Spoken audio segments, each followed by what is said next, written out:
Megawati bahas kecurangan pemilu, PDIP ungkit penurunan baliho di Bali.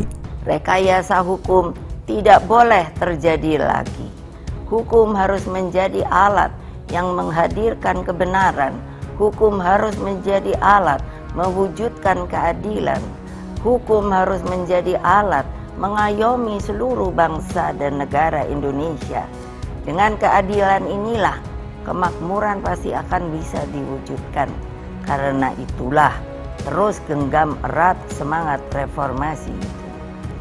Jangan lupa terus kawal demokrasi berdasarkan nurani. Jangan takut untuk bersuara, jangan takut untuk berpendapat selama segala sesuatunya tetap berakar pada kehendak hati rakyat. Terus kawal dan tegakkan demokrasi. Itulah kewajiban kita sebagai warga bangsa dan bahkan menjadi keharusan setiap anak negeri dan bangsa agar tidak terjadi kesewenang-wenangan. Saya lagi coba bertanya-tanya kenapa dicopot begitu. Memang kalau ada yang melanggar sih silakan dicopot. Tapi kalau tidak ada yang melanggar ya sebaiknya tidak perlu berlebihan. Itu akan baik. Tapi saya senang karena saya sudah komunikasi dengan Pak Wayan Koster kemarin. Akhirnya ada statement, terus kemudian dipasang lagi. Ya kita semua belajar lagi. Yang penting semua harus mendorong bahwa pemilu besok harus berjalan dengan baik, ya aparatur semuanya bisa netral. Perlu saya sampaikan bahwa pemerintah daerah, pemerintah provinsi, pemerintah kabupaten, pemerintah kota, pemerintah pusat, semua harus netral. ASN semua harus netral, TNI semua harus netral. Polri semua harus netral. Oleh sebab itu, pemindahan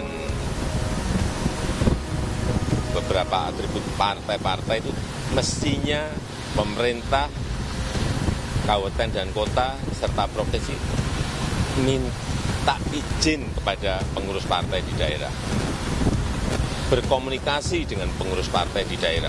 Sehari setelah pertemuan itu, bendera-bendera kami diturunkan. Baliho capres kami diturunkan oleh oknum-oknum. Gitu kan ya, dengan alasan estetika, tapi kenapa PDI Perjuangan saja, Ganjar Pranowo saja. Ini kan artinya ada di level menengah dan bawah yang menerjemahkan. Menerjemahkan cawe-cawenya. Di mana itu Pak Buta? Di mana Ya. itu? Pak Buta yang ada penurunan itu di mana?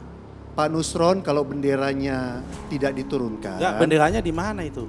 Bendera Bali ya? Pak Nusron di Gianyar, Pak Nusron. Nah, kalau di Bali, Ya. sepengetahuan saya, Bali itu bupatinya, bahkan camatnya. PJ Pak Nusron, semua. PJ Pak Nusron. Tapi konstruksi Ya. masyarakatnya di sana masyarakat Jadi- mayoritas PDIP. Jadi- Nggak mungkin PJ berani seperti itu. Sebenarnya di dalam politik selain statement itu apa yang disebut dengan tindakan. Nah, disitulah publik bisa menilai sesuai nggak antara statement dengan tindakan. Kira-kira itu yang disebut oleh Pak Putra tadi. Bahwa deviasi itu seringkali terjadi, termasuk juga ketika instruksi ke bawah. Itu kadang berbeda penerjemahannya.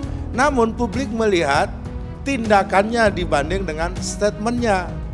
Karena tindakan itu, contoh itu, teladan itu, kegiatan itu lebih afsoh, lebih jelas dibanding dengan hanya omong-omong. Ya sudah, Karena dicari memang- aja, kalau perlu laporkan polisi, laporkan bawaan polisi, laporan keamanan, biar dicari siapa yang menurunkan ini supaya ketahuan terang benerang. Jadi nggak saling tuding. Nggak gitu, saling Bang, ya? tuding Oke. gitu loh. Ya supaya relawan yang ada di Pati, rumah saya siap dipasangi gambar Pak Ganjar.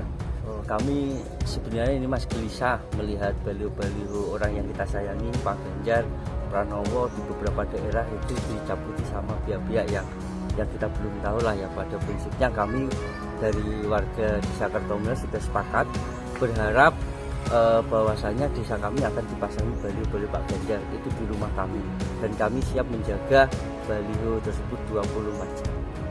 Nanti sebelumnya memang di daerah desa sini itu banyak baliho-baliho Pak Ganjar, tapi kemarin kok tiba-tiba hilang. Kami nggak tahu, sehingga kami kemudian bersama masyarakat sekitar sini sepakat bahwa rumah-rumah kami siap dipasangi balihonya Pak Ganjar. Ketua DPP PDIP Ahmad Basarah menyinggung penurunan baliho Ganjar Pranowo Mahfud MD di Bali usai Ketua Umum PDIP Megawati Soekarno Putri menyebut kecurangan sudah mulai terlihat menjelang pemilu atau Pilpres 2024. Mulanya, Basarah mengatakan sebelum Megawati menyampaikan pidato hati nuraninya, sejumlah tokoh masyarakat juga telah menyampaikan keprihatinan terkait kekhawatiran praktek demokrasi yang tidak sesuai dengan prinsip demokrasi Indonesia. Dia meyakini keprihatinan para tokoh tersebut disampaikan karena telah melihat praktek-praktek demokrasi dalam tahapan pemilu, terutama Pilpres 2024 yang mulai menandakan adanya tindakan-tindakan yang unfair atau tidak adil. Menurut Basarah, pendapat para tokoh itu kian diperkuat dengan putusan Majelis Kehormatan Mahkamah Konstitusi atau MKMK yang menilai adanya pelanggaran etik berat oleh Hakim Konstitusi Anwar Usman pada penanganan perkara syarat usia minimal Capres-Cawapres. Putusan MK terkait syarat usia itu akhirnya membuka jalan salah satu cawapres yang belum memenuhi syarat usia 40 tahun tetap maju pada Pilpres 2024. Maka logika sederhananya, dalam bahasa rakyat, kalau lembaga Mahkamah Konstitusi yang menurut ketentuan Undang-Undang Dasar bersifat merdeka, bersifat bebas tanpa campur tangan siapapun, dapat terjadi abuse of power untuk kepentingan Pilpres ini. Maka bagaimana dengan lembaga-lembaga pemerintah di bawah cabang kekuasaan eksekutif yang memang langsung direct di bawah seseorang yang memegang kekuasaan eksekutif tertinggi, kata Basarah. Lalu Basarah menyinggung peristiwa penurunan baliho Ganjar Mahfud di Bali di beberapa waktu lalu. Hal-hal yang sementara ini muncul di lapangan seperti peristiwa di Bali beberapa waktu yang lalu, yang baliho-baliho kami diturunkan karena Presiden akan hadir ke tempat itu. Lalu kemudian diklarifikasi dan seterusnya dan di daerah lain menunjukkan tanda-tanda ketidakadilan itu, jelas dia. Apabila bicara soal kecurangan dalam konteks pemilu, kata dia, tahapan pemilu terkait kampanye memang belum berlaku pada saat ini, sehingga KPU dan Bawaslu pun belum dapat mengambil tindakan. Jika baliho Ganjar Mahfud diturunkan, Basarah meminta baliho kontestan pemilu lain juga diturunkan. Sehingga kalau memang mau seluruh baliho-baliho itu diturunkan, maka seluruh baliho dari capres manapun atau caleg dari partai manapun juga harus diturunkan. Intinya bersikap adilah terhadap sesama peserta pemilu, baik partai politik maupun calon presiden atau calon wakil presiden, imbuh dia. Sebelumnya, Megawati menyinggung kecurangan yang menurutnya sudah mulai terlihat menjelang pemilu atau Pilpres 2024.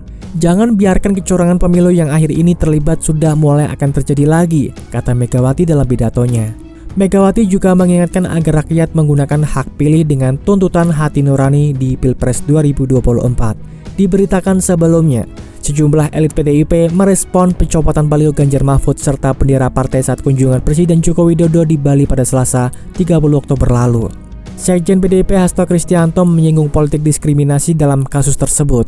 Hasto mengatakan Presiden Jokowi sebelumnya telah meminta agar para PJ kepala daerah bersikap netral di Pilpres 2024. Bahwa demokrasi yang disampaikan untuk menyampaikan ekspresi melalui pemasangan bendera-bendera parpol yang oleh KPU sudah ditetapkan, itu turun dan mencederai rasa keadilan, kata Hasto. Hasto menilai insiden itu telah mencederai keadilan dan kontraproduktif dengan kunjungan Presiden ke Sumatera Barat sepekan sebelumnya. Kala itu, Hasto mengungkap baliho bergambar Prabowo Subianto, Gibran Rakabuming justru bertebaran di sepanjang jalan bersamaan kedatangan Jokowi. Sementara itu, PJ Gubernur Bali Sang Made Mahendra Jaya sudah angkat suara merespon itu. Dia menjelaskan alasan pencopotan baliho Capres-Cawapres Ganjar Mahfud saat kunjungan Jokowi murni tak bermuatan politis. Dia menyebut penerbitan alat sosialisasi politik termasuk pencopotan baliho Ganjar Mahfud di sekitar lokasi kunjungan kerja Jokowi dimaksudkan untuk menjaga netralitas kegiatan Presiden. Mahendra mengatakan penerbitan itu murni mengacu pada prosedur tetap atau protap kunjungan kenegaraan, baik itu Presiden maupun Wakil Presiden.